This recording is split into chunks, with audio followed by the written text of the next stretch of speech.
दुनिया फतेह की, ऐसी नहीं, कोई रीजन थे जिसकी वजह से उन्होंने दुनिया फतेह की, उनको लॉ की नॉलेज थी। एडमिनिस्ट्रेशन ऑफ जस्टिस कुछ स्टूडेंट कहते हैं फिलोसोफर या स्कूल ऑफ थॉट्स कहते हैं, बेटा इधर आते, कुछ फिलोसोफर कहते हैं एडमिनिस्ट्रेशन ऑफ जस्टिस के 3 स्कूल है या 3 टाइप्स हैं, नाम सुनना। एक कहते हैं डिस्ट्रीब्यूटिव, सेकंड नाम क्या है करेक्टिव जस्टिस, पर कुछ कहते हैं नहीं कम्यूटेटिव जस्टिस भी है, पर हमारे पास अरिस्टोटल कहते हैं नहीं, 2 हैं सिर्फ, करेक्टिव एंड डिस्ट्रीब्यूटिव जस्टिस। अब डिस्ट्रीब्यूटिव जस्टिस क्या है? ये एडमिनिस्ट्रेशन ऑफ जस्टिस के टाइप है। निजाम हमारा 2 हिस्सों में डिवाइड है, एक में डिस्ट्रीब्यूटिव में, एक करेक्टिव जस्टिस में। अगर हम डिस्ट्रीब्यूटिव जस्टिस को लें तो distributive justice means power distribution. अगर आप लफ्ज को ही देखें, legislative power, distribution of power, कितने पिलर्स हैं स्टेट? 3 4 कंपोनेंट 4 है या पिलर्स 4 है?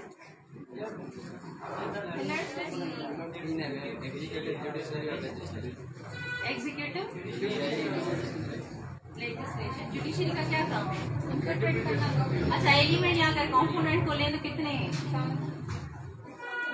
4। कितने? कौन कौन से?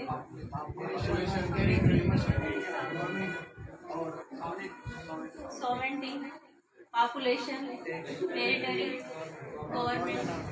अगर स्टेट कोई सॉवरेन नहीं है तो, अगर सिर्फ गवर्नमेंट नहीं है, सिर्फ सॉवरेंटी है, तो क्या स्टेट हम उसको कंसीडर कर सकते हैं?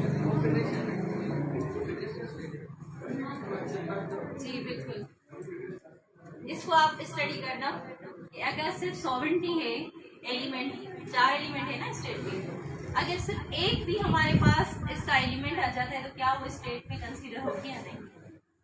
तो distributive justice means the separation of power. किसने दी थी ये थ्योरी? मॉन्टेस्क्यू ने थ्योरी दी थी। सबसे पहले ये जो हम कहते हैं जो पावर, जो भी ऑनर रिवार्ड वगैरह सेपरेट हो जाए, डिस्ट्रीब्यूट हो जाए, हम उसको डिस्ट्रीब्यूटिव जस्टिस कहते हैं। पर करेक्टिव जस्टिस का मतलब है पोजीशन जो थी उसी पोजीशन में सेम लेकर आना, उसी चीज को रिस्टोर करवाना, तो हम उसको क्या कहेंगे? Corrective justice. कम्यूटेटिव जस्टिस की भी मीनिंग ये थी, इन केस कोई ब्रीच करता है तो उसको क्या होगा? आपको वापस मिलेंगी वो डैमेजेस, कंपनसेशन, या वो चीज रिस्टोर कर देना, तो हम उसको क्या कह रहे थे? Commutative justice. तो ये इसमें सिर्फ जो है हमारे पास एडमिनिस्ट्रेशन ऑफ जस्टिस का लास्ट स्कूल ऑफ थॉट्स कहते हैं कि सिर्फ 2 ही है, एक डिस्ट्रीब्यूटिव, दूसरा करेक्टिव। अब करेक्टिव के हमारे पास फिर से 2 टाइप्स है,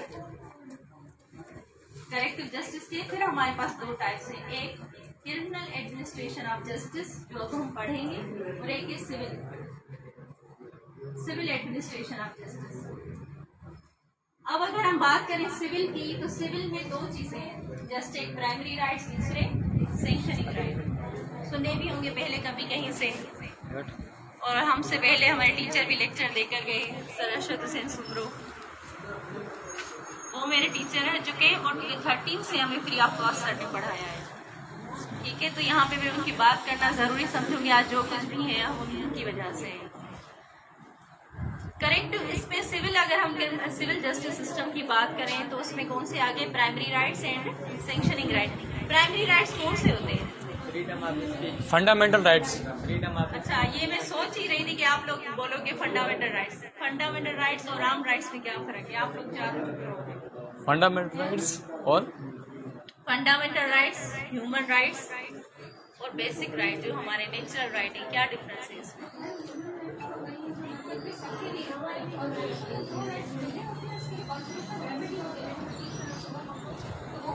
फंडामेंटल राइट्स का कॉन्स्टिट्यूशन गारंटी देता है,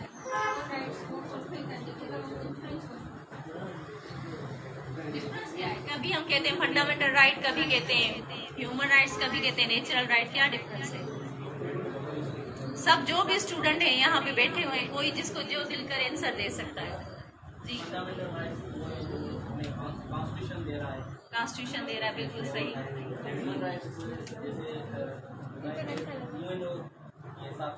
क्या इस्लाम हमें नहीं देता? देता। UDHR क्या है? क्या कॉपी है हमारे पास? Last sermon of holy prophet की एज इट कॉपी है ना? इस्लाम भी दे रहा है हमें राइट्स। दोनों तीनों में डिफरेंस पूछ रहे हैं। फंडामेंटल राइट जो सिटीजन के पास होते हैं कॉन्स्टिट्यूशन के हिसाब से, देखो वो तो आंसर बिल्कुल सही हो गया उसका कि कॉन्स्टिट्यूशन जो हमें राइट्स देता है, गारंटेड बाय कॉन्स्टिट्यूशन है, उसको हम क्या कहेंगे? Fundamental rights.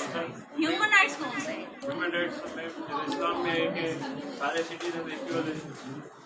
ये तो राइट्स आप बता रहे हैं, डिफरेंस में पूछ रहे हैं। अब बताओ।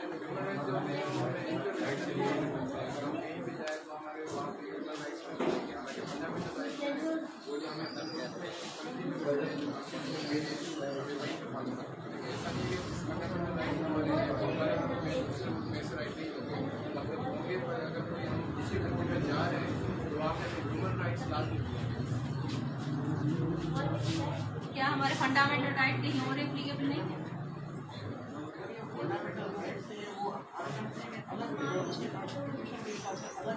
अलग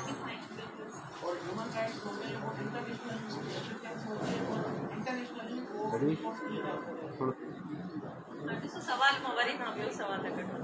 जो भी सारे राइट्स हैं क्या वो इन्फोर्सेबल हैं हमारी कंट्री में?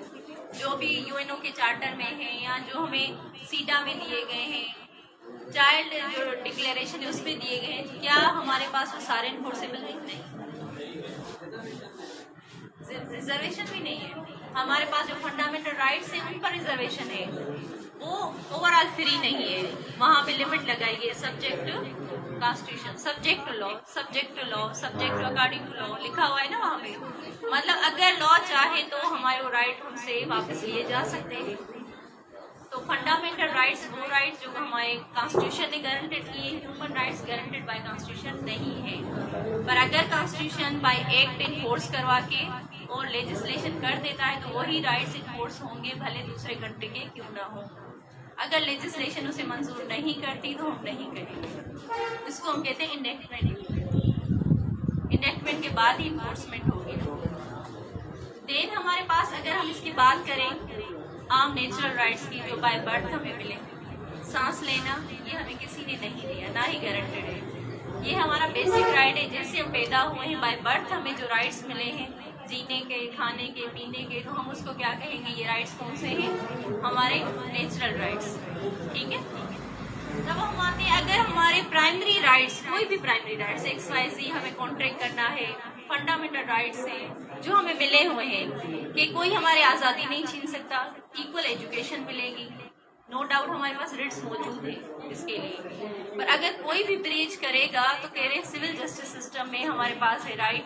अगर कोई ब्रीच करेगा तो हमारे पास जो लॉ है उसको हम कहेंगे सेक्शनिंग राइट, जिसको हम रेमेडियल कहते हैं। जो रेमेडीज प्रोवाइड करे second portion civil justice system का, तो हम उसको कहेंगे ये सेक्शनिंग राइट है।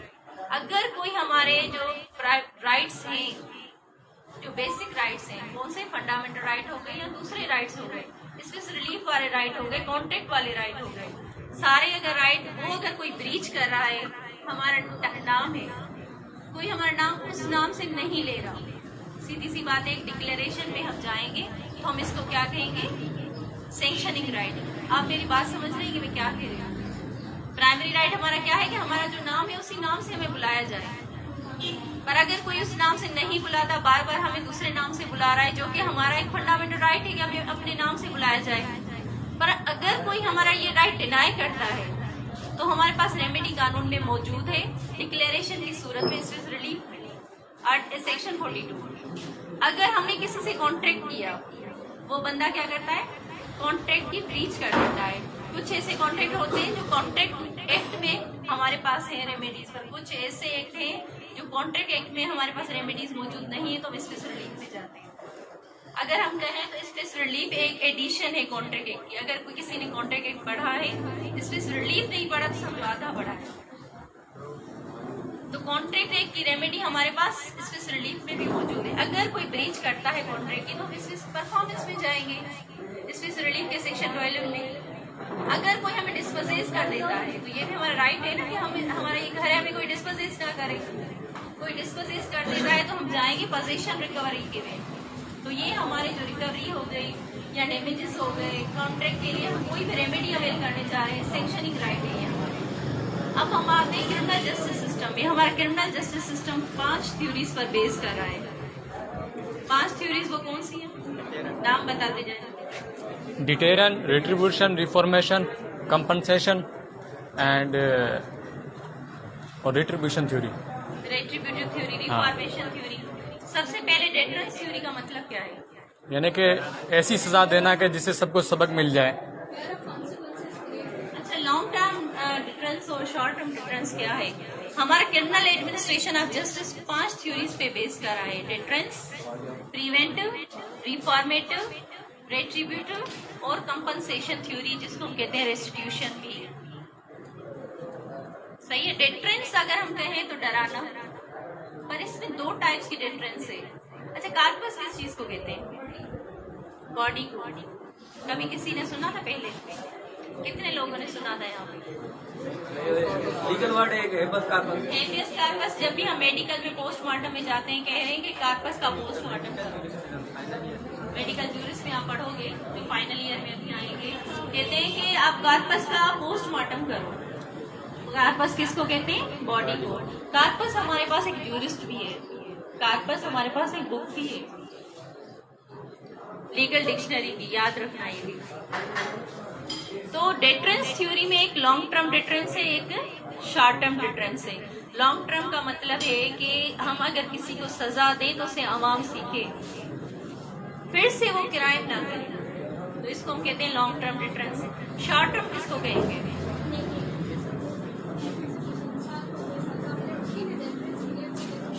अब कुछ वक्त के लिए अगर मैं आपको डिटेन कर दूं तो आपकी आजादी खत्म। जैसे हम क्लास में क्या करते हैं, दरवाजा बंद कर देते हैं, बैठे रहो। ऐसे ही डिटरेंस है, शॉर्ट टर्म डिटरेंस इसको कहते हैं। थोड़े वक्त के लिए किसी को सजा देना ताकि वो सीखे और आइंदा ये काम ना करे। हमारे पास है प्रिवेंटिव। ओवर स्पीड में गाड़ी चला रहे हैं, अगर इससे किसी का एक्सीडेंट हो जाए तो कितना नुकसान होगा, उससे पहले ही हम प्रिकॉशंस ले लेते हैं, चालान कर देते हैं। करते हैं ना, आपकी ओवर स्पीड में गाड़ी चली गई तो आपको चालान हो गया, आप वो पैसे पे करते हैं गवर्नमेंट को फाइन की सूरत में। फाइन और कंपनसेशन में क्या फर्क है? कंपनसेशन जो है वो पार्टी हो जाती है और फाइन जो है वो कंपनसेशन जो है वो डैमेजेस की होती है। फाइन हमेशा गवर्नमेंट की ट्रेजरी में जाएगी, चाहे वो पीपीसी के साथ फाइन हो। सजा मिलती है ना हमें पीपीसी की, उसके साथ अगर हमें कोई फाइन लगता है तो गवर्नमेंट की ट्रेजरी में जाएगा। कंपनसेशन विक्टिम के इलाज को मिलेगी, या विक्टिम अगर खुद जिंदा है, उसका बाजू वगैरह टूट गया इंजरी की सूरत में, तो उसको दिए जाएंगे।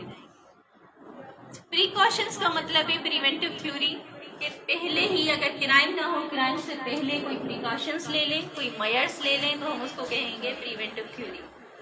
उसके बाद हमारे पास आती है रेट्रिब्यूटिव थ्योरी, वो ही किसास। एक क्यास है वर्ड, वो इस्लामिक जूरिस में यूज होता है। Secondary sources of Islamic juris, उसको हम कहते हैं अपने अकल की आखिरी हद इस्तेमाल करके कोई फैसला सुनाना। एनोलॉजिकल डिडक्शन। पर किसास क्या है? बदला। रेट्रिब्यूशन थ्योरी पे अमल किया जाता है तकरीबन हुदूद केसेस में, कि इन केस अगर कोई क्राइम करेगा तो उसे बदला लिया जाएगा, जैसा वो करेगा उसको ऐसी सजा दी जाएगी। तो इसको हम कहते हैं थ्योरी ऑफ रेट्रिब्यूशन, मतलब बदला, किसास। अगर आई है तो आई काटी जाएगी उसकी खता, अगर टुथ है तो टुथ। इस पे ये बेस कर रहा है हमारी ये जो थ्योरी है। पर ये देखें, सजाएं हर जगह पे यूज नहीं होती, इन थ्योरीज पे भी क्रिटिसिज्म है। एक हमारे पास है रिहेबिलिटेशन थ्योरी, या हम जिसको कहते हैं रिफॉर्मेटिव थ्योरी। कुछ जो फर्स्ट ऑफेंडर होते हैं उनको क्या किया जाता है? रखा जाता है जेल में, पर जेल में रखने की वजह से वो ज्यादा खतरनाक ऑफेंडर हो जाते हैं, इसलिए क्या किया जाता है, फिर उनको रिहेबिलिटेशन सेंटर में रखा जाता है, जहाँ पे उनको सिखाया जाता है, एजुकेशन वगैरह दी जाती है। तो हम इसको क्या कहते हैं? Rehabilitation theory. लास्ट वालों को बड़ी नींद आ रही है, 2 मेरे स्टूडेंट है सेकेंड ईयर के, उनको बहुत नींद आ रही है, अभी 3rd ईयर में आई है। अच्छे दिन है निंड छाजे करें क्लास के एंजॉय करे पढ़ंदो तो समझ में ईंदो, अगर ना लॻंदो हिते असां लेक्चर था ॾियूं बाक़ाइदा तव्हांखे ये बोर करे पढ़ाईंदासीं न, पोइ कुझु सम्झ में न ईंदो, पोइ मां ॻाल्हाईंदमि ऐं तव्हां बिल्कुलु न सम्झंदो। एक्टिव थी जेके मां तव्हांखे ॻाल्हि ॿुधाई, इन में अञा थोरो ॿुधाईंदी वेंदीमांव, पुछंदी मां थोरो इंट्रस्ट में थींदो। अञा असां त आया ई न आहियूं, जेका मेन असांजो सब्जेक्ट आहे उन वटि ताईं त मां चवंदी न शुरू ही न कयो आहे मां उनखे। पढ़ना पड़ेगा, इतना लॉ है, वरना जिसको लॉ नहीं पढ़ा वो भले भाग जाए इस फील्ड से। तो रिहेबिलिटेशन फर्स्ट ऑफेंडर जो होते हैं या जो जोविनाइल होते हैं, जोविनाइल की एज कितनी होती है? 16 साल से कम। 7 to 16। 7 to 6। अगर 7 से अगर कोई कम है तो उसकी एज हम कहते हैं माइनर है, अगर इससे अब वो है तो हम कहेंगे जोविनाइल। ठीक है, तो जोविनाइल एक्ट में भले आप चेक कर लीजिएगा एज भी, जोविनाइल एक्ट है पूरा हमारे पास। 16 साल से पहले हमारे पास चलता था यही सजाएं जो हमारे पास सीआरपीसी और पीपीसी में ऐड थी, अब जो है इसको अलग किया गया है। जोविनाइल के लिए फर्स्ट फुल ऑफेंडर जो पहली दफा कोई जुर्म करते हैं, अगर उनको बड़े क्रिमिनल्स के साथ रखेंगे तो क्या करेंगे, और भी ज्यादा क्रिमिनल हो जाएंगे, हार्डर क्रिमिनल हो जाएंगे। इसलिए उनको एक सेपरेट इंस्टीट्यूशन में रखा जाता है। तो हम कहते हैं ताकि जो है सोसाइटी से हम क्राइम को कंट्रोल कर सके, क्योंकि क्रिमिनल एडमिनिस्ट्रेशन ऑफ जस्टिस का मकसद ये है टू प्रिवेंट द सोसाइटी में से क्राइम कम करना और डेटरेंस क्रिएट करना, डराना, सोसाइटी को बिल्कुल फ्री करना क्राइम से। सही है। इसके बाद हमारे पास लास्ट थ्योरी कौन सी आ रही है? कंपनसेशन या रेस्टिट्यूशन। अगर कोई क्राइम करेगा तो उसकी मद में कंपनसेशन दी जाती है, पर कुछ कहते हैं कंपनसेशन हर मसले में नहीं दी जा सकती। हकीकत है ना, कौन से मसले हैं वो सारे में जिसमें कंपनसेशन हम नहीं ले सकते। देखिए, अगर किसी को आपने इंजरी पहुंचाई है, आप उसको मदावा कर सकते हैं कंपनसेशन की सूरत में, ताकि वो अपना इलाज करवा सके। पर कुछ ऐसे मसले जो स्टेट के खिलाफ होते हैं, उसमें क्या आप कंपनसेशन लेंगे? लाइक रेवेन्यू, टैक्स पे नहीं किया, रेवेन्यू पे नहीं करे, क्या उसमें कंपनसेशन लेंगे? नहीं। वहां पे आपको जो रेमेडी है, आपके पास सजा जो आई है वो ही आपको पे करनी पड़ेगी। ठीक है, तो कह रहे हैं कि हर जगह पे डेटरेंस भी नहीं है। डेटरेंस अगर आप सजा दे रहे हैं तो लोग इससे भी बागी हो जाते हैं। तो जो जहां पे सजा फिट हो रही है वो अपना जज जो है अपना माइंड इस्तेमाल करके और उसको वो बंदे को सजा देगा। अब क्रिमिनल एडमिनिस्ट्रेशन ऑफ जस्टिस में हमारे पास 6 जो स्टेजेस हैं। सबसे पहले पुलिस, सेकंड हमारे पास जो आ रहे हैं स्टेप जो में है प्रोसिक्यूशन, थर्ड हमारे पास कोर्ट, कोर्ट के बाद हमारे पास डिफेंस लॉयर का क्या काम है। एक वर्ड फिर आ रहा है पेरोल एंड प्रोबेशन, आपको पहले भी सर आई थिंक बता चुके हैं, पेरोल एंड प्रोबेशन। उसके बाद हमारे पास एक और आ रहा है कि उनकी रिहेबिलिटेशन करना, करेक्टनेस करना, इसकी अक्यूज की करेक्टनेस करना। ऑफेंस क्या है?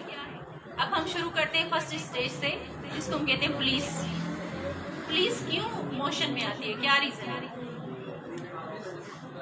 ऑफेंस जो मतलब क्या है?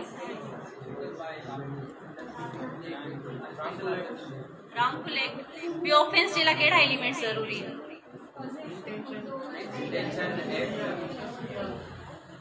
कॉजेशन, एक्टस रिया मीन्स रिया जी, कॉजेशन या एक्टस रिया गाल सागी है जी, मीन्स रिया, गिल्टी माइंड, इंटेंशन भी मीन्स रिया हो गई। आगे इंजरी, अटेम्प्ट और आपका रिजल्ट। अगर हम बात करें तो प्रिपरेशन, अगर प्रिपरेशन नहीं करेंगे तो कैसे पता चलेगा आपके एक्ट का? एक्ट कैसे मालूम होता है? आपका कंटेंट आपकी प्रिपरेशन से, आपके एक्ट से ही आप क्या कर रहे हो। उसके बाद आपको गिल्टी माइंड होना जरूरी है, और आप अटेम्प्ट करें, अटेम्प्ट का नतीजा भी आना चाहिए। अगर नहीं आ रहा तो हम उसको क्या कहेंगे, ये ऑफेंस के एलिमेंट में नहीं है कंप्लीट। अब ऑफेंस हुआ, किसी भी क्रिमिनल ने ऑफेंस किया, पुलिस क्या करेगी? सबसे पहले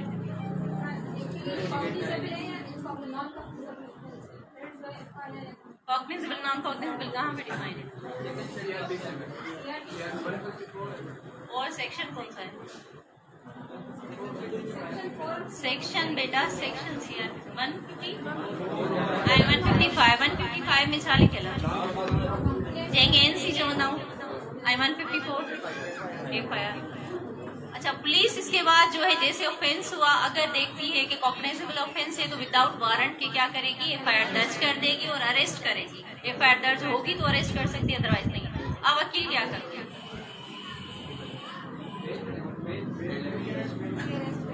क्या इधर आप पोस्ट अरेस्ट बेल करवा सकते हैं? अगर अरेस्ट हो गया, एफआईआर दर्ज हो गई, कॉग्निजेंस भी ले ली और बंदे को अरेस्ट भी कर लिया, बेल फाइल कर सकते हैं आप इधर इस स्टेज पर? क्या आप बेल फाइल कर सकते हैं?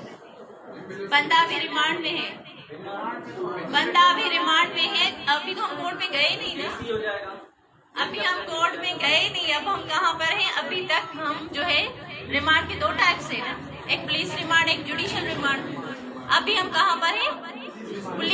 अभी हम पुलिस रिमांड में हैं और बंदा अरेस्टेड है। रिमांड तभी लिया जाता है जब बंदा अरेस्ट हो, और वो कह रहे हैं कि हमें जो है रिमांड दो ताकि जो है हम इसको और इन्वेस्टिगेशन करें। पुलिस क्या करेगी? इन्वेस्टिगेशन करेगी। इंक्वायरी और इन्वेस्टिगेशन में क्या डिफरेंस है? डिफरेंस क्या है?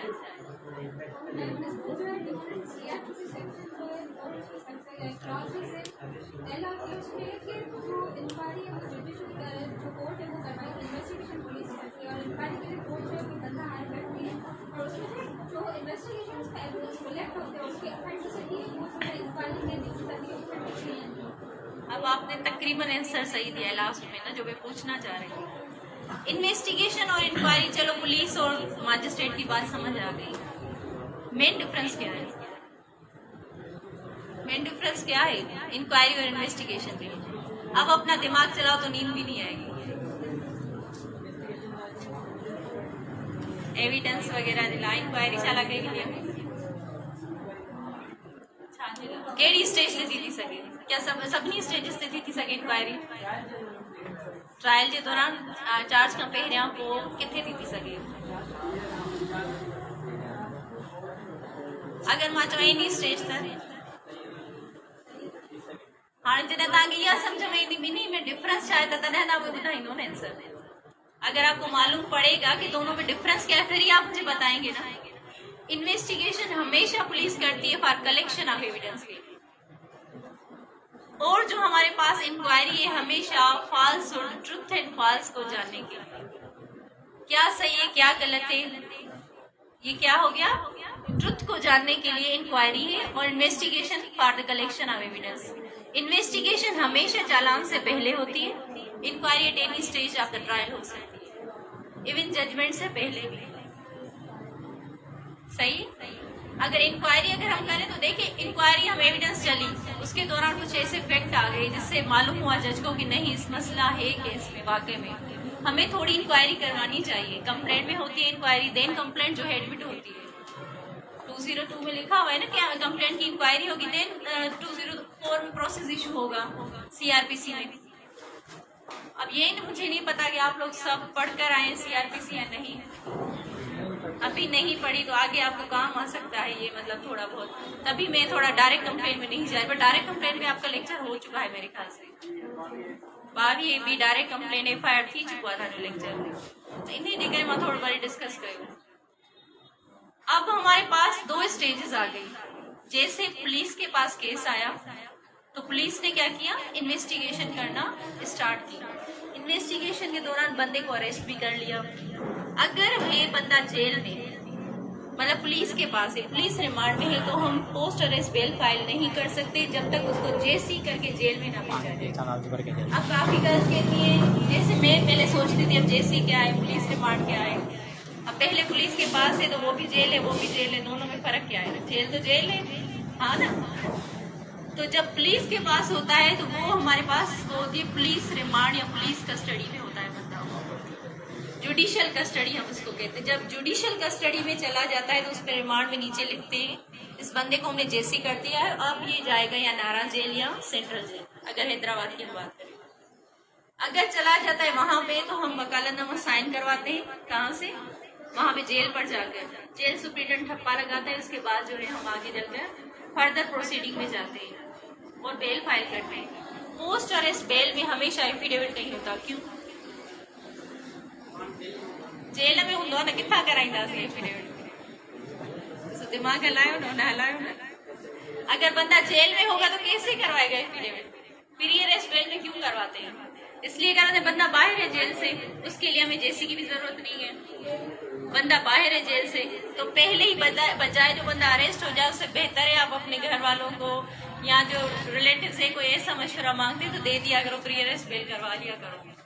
प्री अरेस्ट से पहले भी एक प्रोटेक्टिव बेल होती है जो हम हाई कोर्ट से लेते हैं। अच्छा, कुछ स्टूडेंट कह रहे थे क्या ये सेशन कोर्ट में ही फाइल होगी? बेल नहीं, पोस्ट अरेस्ट बेल हमेशा जो है जहां पे ट्रायल चलेगा वहीं पे फाइल होती है, चाहे वो सेशन ट्रायल हो या मजिस्ट्रेट ट्रायल हो। अगर प्री अरेस्ट बेल है तो वो हमेशा सेशन कोर्ट में फाइल होगी। Pre arrest means before arrest, post arrest means after arrest. Protective bail मतलब कोर्ट में अपीयर होने के लिए हमें एक प्रोटेक्शन दी जाए ताकि हमें तब तक पुलिस ना पकड़े जब तक हम बेल लें। एक बेल और भी ली थी आजकल इमरान खान ने, प्रिवेंटिव बेल। क्राइम होने से पहले ही उस जख्म का इलाज कर लेना जिसको कहते हैं, सही है। तो इसके बाद क्या हुआ कि जैसे पुलिस ने इन्वेस्टिगेशन की, इन्वेस्टिगेशन के बाद एक चालान जमा होता है कोर्ट में जिसको हम कहते हैं पुलिस रिपोर्ट। एक होती है 154 वाली, वो पुलिस रिपोर्ट नहीं है, वो है क्या? First information report. ये मैं आपको नोट्स दूंगी, मैं आपके जो है ऑर्गेनाइजर को दे दूंगी नोट्स ताकि आपको प्रोवाइड करूँ। फर्स्ट इंफॉर्मेशन रिपोर्ट वो अलग है, ये पुलिस रिपोर्ट अलग है। ये कलेक्शन ऑफ एविडेंस के बाद जो है एक रिपोर्ट जमा की जाती है आइदर इस पर्सन ने कौन सा जुर्म किया है और इस पे कितनी एविडेंस कलेक्ट हुई है। अगर एविडेंस कलेक्ट नहीं होती तो इंटेरियम चालान जमा होता है, वरना फिर फाइनली कर देते हैं। फाइनल के बाद अब हमारे पास काम शुरू होता है। अच्छा, ये चालान कौन जमा करेगा? प्रोसिक्यूशन का अब काम शुरू हुआ कि इन्वेस्टिगेशन के बाद जैसे इन्वेस्टिगेशन करके डॉक्यूमेंट्स दिए किसको? प्रोसिक्यूशन को। प्रोसिक्यूशन मीन्स सरकारी वकील, वो क्या करेगा? ये चालान जमा करेगा बिफोर मजिस्ट्रेट के सामने, तो हम इसको कहते हैं चालान सबमिट हो गया। अब हमारे पास थर्ड जो इंग्रेडिएंट था कोर्ट का वो स्टार्ट हो गया। कोर्ट क्या करेगा? डॉक्यूमेंट सप्लाई करेगा, जो तो कहीं करते ही नहीं है, सिर्फ अंगूठा लेकर और कहते हैं कि डॉक्यूमेंट सप्लाई हो गए, देते ही नहीं। हालांकि देने चाहिए, विद इन 7 डेज देने चाहिए डॉक्यूमेंट्स, अक्यूज को, बट देते नहीं है। अब डॉक्यूमेंट सप्लाई हो गए, ट्रायल भी चल गया, इंक्वायरी अगर है, चार्ज फ्रेम होगी देंगे हमारे पास।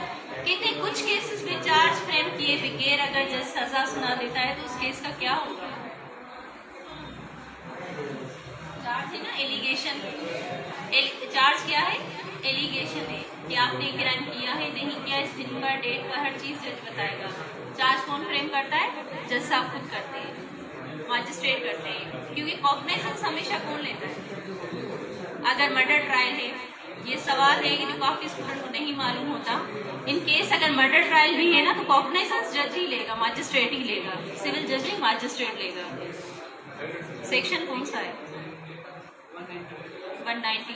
हमेशा चाहे मर्डर ट्रायल क्यों ना हो, कॉग्निजेंस लेकर फिर ट्रांसफर कर देता है केस सेशन कोर्ट कि ये आपके चलाने का केस है, आप चलाओ, फिर उसी स्टेज से वो चलाएगा सेशन जज। चार्ज फ्रेम हुई, चार्ज फ्रेम होने के बाद जो है हमारे पास वो मैटर चला गया ट्रायल पर, एविडेंस वाली प्रोसिक्यूशन साइड, और डिफेंस ने उससे सवाल पूछे। तो यहाँ पे किसका काम शुरू हुआ? डिफेंस का। डिफेंस का हमारे पास कॉन्सेप्ट क्यों है? दो सिस्टम है लॉ में जो चलते हैं, एक एडवर्सल सिस्टम, दूसरा इंक्यूजिटोरियल सिस्टम। एक एडवर्सल सिस्टम, दूसरा इंक्यूजिटोरियल सिस्टम। एडवर्सल सिस्टम क्या है? हमें डिफेंस का मौका दिया जाता है कि आप अपने अक्यूज को डिफेंड करें, जिसमें डिफेंस लॉयर का काम आता है, जिसमें इन्वेस्टिगेशन पुलिस करती है, जज का कोई काम नहीं है। इंक्यूजिटोरियल सिस्टम में जो अमेरिका में चलता है और वहाँ पे सारा काम जज खुद करते हैं। जूरी ट्रायल एक अलग बात है। इंक्यूजिटोरियल सिस्टम में मीन्स इंक्वायरी, इन्वेस्टिगेशन, सारी चीजें कौन कलेक्ट करता है? जज करता है। तो जूरी ट्रायल एक अलग चीज है कि जूरी को बिठाया जाता है और कहते हैं आप फैसला सुनाओ। आपको फैसला सुनाने का उनको हक नहीं होता, वो जस्ट पूछते हैं आपने बेस किया। तो इंक्यूजिटोरियल सिस्टम में क्या है?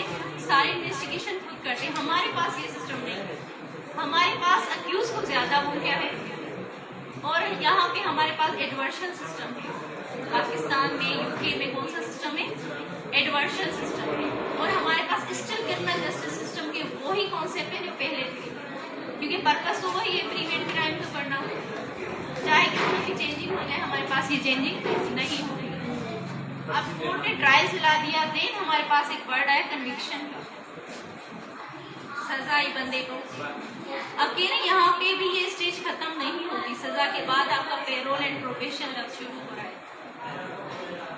जो था इंग्रेडिएंट्स जो हमने पढ़े, डिफेंस लॉयर पढ़ लिया, प्रोसिक्यूशन पढ़ लिया, पुलिस पढ़ ली, पुलिस का क्या काम था।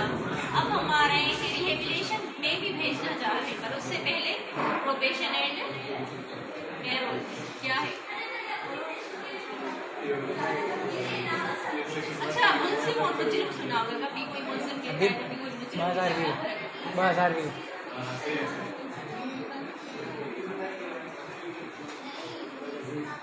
आप लोगों को समझ आ रहा है? लास्ट वालों को, ये जो किस तरह बैठे हैं, क्या करें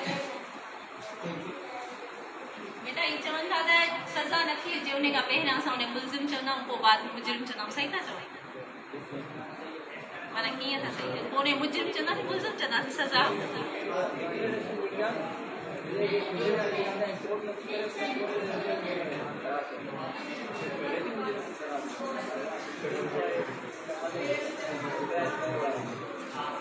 वरी तव्हां डबल इनोसेंस में था आए तो ॿुधो न, डबल इनोसेंस। मुजरिम माना सजा खां पोइ थींदो या मुल्जिम थींदो?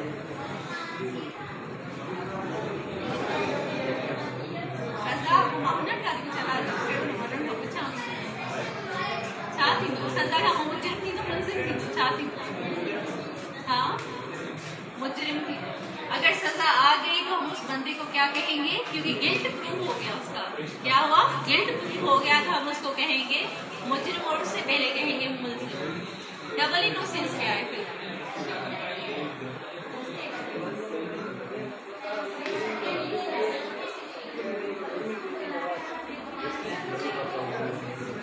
ये आए पर फोर्स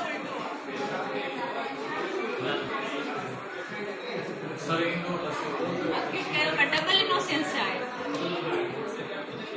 ना? बिल्कुल नहीं, थोड़ा सही है, थोड़ा गलत है।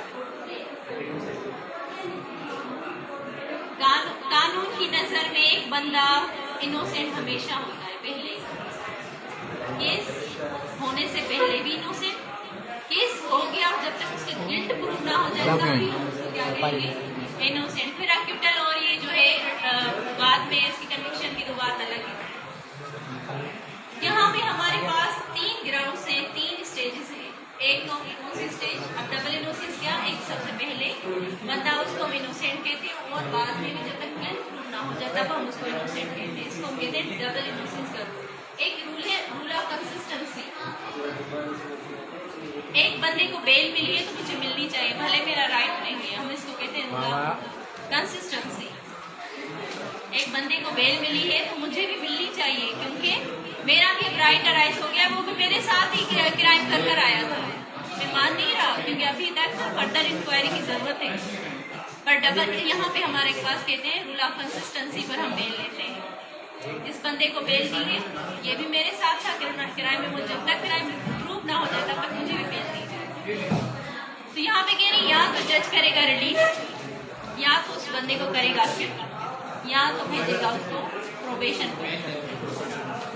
अगर भेज रहा है उसको, अक्यूट नहीं करा, रिलीज नहीं करा, सजा दे रहा है, कह रहे प्रोबेशन कोई सजा नहीं है। एक टाइम पीरियड के लिए उस बंदे को रखा जाता है जो फर्स्टफुल ऑफेंडर होते हैं, या उनको एक देखने के लिए शेबाज बिल्डिंग में ऑफिसर्स बैठे होते हैं, प्रोबेशन ऑफिसर उनके पास आप इधर उधर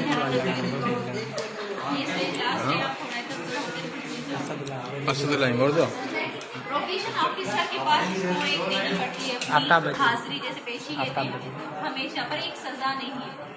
अगर किसी को प्रोबेशन का टाइम पीरियड पे रखा जाता है और उसको जॉब से निकाला जाए तो आप कह सकते हैं प्रोबेशन एक्ट के मुताबिक ये एक सजा है ही नहीं। उसके कंडक्ट को देखने के लिए भेजा जाता है कि आप पेशी दो। एक में होता है कि आप रोज आओ, उसको कहते हैं एक्टिव प्रोबेशन, और एक होगी इनएक्टिव प्रोबेशन, जो इसमें कहते हैं कि आप रोज ना आओ, कभी कभार महीने में डेट रखी जाती है फिर उसमें नजर रखी जाती है क्या कुछ फिर से तो कहीं ये मेंटोरी नहीं सेल कर रहा। देखा जाता है हमारे क्लाइंट्स से काफी प्रोबेशन पर जाते हैं, प्रोबेशन पे उनको 1 साल के लिए प्रोबेशन का टाइम दिया जाए, पर एक सजा नहीं है, इसके बुनियाद पे किसी की जॉब नहीं जा सकती, उसको गवर्नमेंट की जॉब मिल सकती है। एक ही हमारे पास एक्यूटल हो गया तो बंदा करी, रिलीज का मतलब है आप अगेन चार्ज हो सकते हैं। डिस्चार्ज में भी अगर चार्ज फ्रेम होने से पहले मजिस्ट्रेट चाहे तो आपको रिलीज कर सकता है अंडर सेक्शन 63 CRPC। डिस्चार्ज का क्या मतलब है? Before framing of charge frame करने से पहले जज को लगता है कि ये केस जो है काम का नहीं है और बिला वजह इस पे एविडेंस भी इतनी नहीं है, तो आपको डिस्चार्ज कर सकता है। अगर आपको करता है कन्विक्ट तो इसमें 2 सिस्टम आएंगे। फिर इन केस अगर कन्विक्ट करता है तो आपको पेरोल पे भेज सकता है। पेरोल पे कैसे भेजेगा?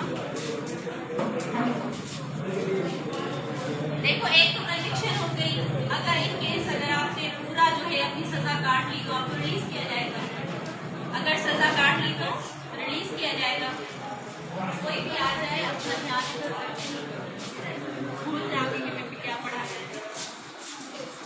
ये ऐसे समझो जैसे हम अगर स्टेज पे एक से भी हमें मिसिंग होगी तो मसला हो जाता है। अगर इन केस जो है उसकी सजा पूरी होगी तो बंदा क्या हो जाएगा? रिलीज। अगर सजा पूरी नहीं हुई और कह रहे इसको पेरोल पे भेजिए तो पेरोल 2 किस्म की है। एक हम किसके कहते हैं इसको कि लॉन्ग टर्म पेरोल, एक शॉर्ट टर्म पेरोल। पेरोल क्या है जी?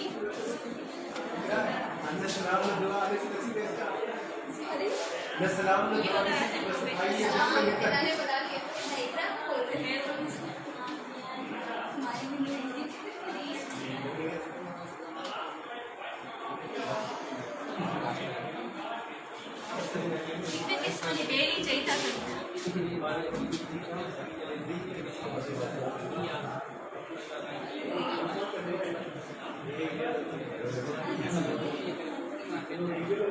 सही था कुछ सही था।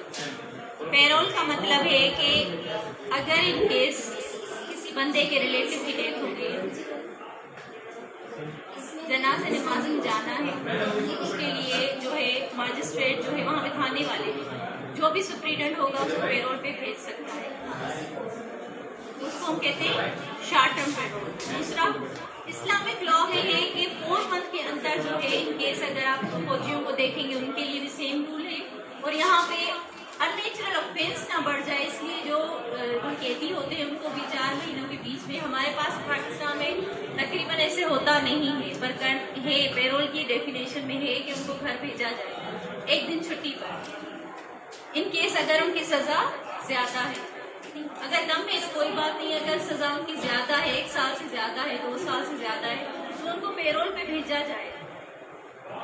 फिर ये हमारे पास पेरोल की दूसरी डेफिनेशन जिसको हम कहते हैं कि अगर किसी बंदे ने अपनी सजा का तीसरा हिस्सा गुजार चुके हैं और बिल्कुल पीसफुली गुजारा है जेल में, पीसफुली किसी बंदे ने अपनी सजा काटी है तो उसके बाद कहते हैं कि आपके पास उसको क्या करते हैं, उस बंदे को जो कैदी है उसको किसी पब्लिक ऑफिसर के पास रखवाते हैं और कहते हैं इसके घर में काम करो। आप जो है जब तक काम करोगे, जब तक आपकी सजा पूरी ना हो जाए तब तक आप वहाँ पे काम करोगे, तो इसको हम कहते हैं लॉन्ग टर्म पेरोल। मतलब जब तक तीसरी सजा 3 सजाएं थे, अब हमारे पास जो है इसकी सजा थी 4 साल बंदे की, 3 साल इसने सुकून में गुजार लिए, 1 साल बाकी रहता है, बजाय हम इसको जेल में रखें और जो है जेल की जो है खामखा जो है पॉपुलेशन बढ़ती जाती है, इसलिए उसको एक पब्लिक ऑफिसर के घर में रखा जाता है कि आप बकाया सजा किधर काटो अगर कोई बंदा पीसफुली सजा काटता है। अच्छा, अगर हमारे पास ये सारी रेमेडी नहीं आती, डिफेंस लॉ या रिलीज हो गया, पेरोल हो गया, ये सारे सिस्टम थे, इसके बाद अगर कोई अपील करना चाहता है अपील भी कर सकता है, ये सारी चीजें खत्म हो। अगर हमारे पास कोई रेमेडी नहीं है कहाँ जाए?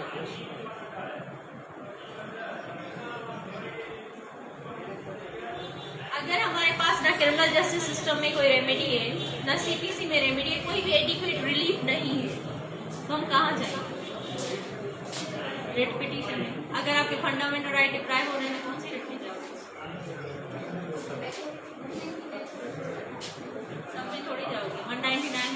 रिट्स हैं। मैं कह रही हूँ अगर आपके फंडामेंटल राइट डिप्राइव हो रहे हैं कौन सी रिट्स हैं? देख रही हो आप इस बात को?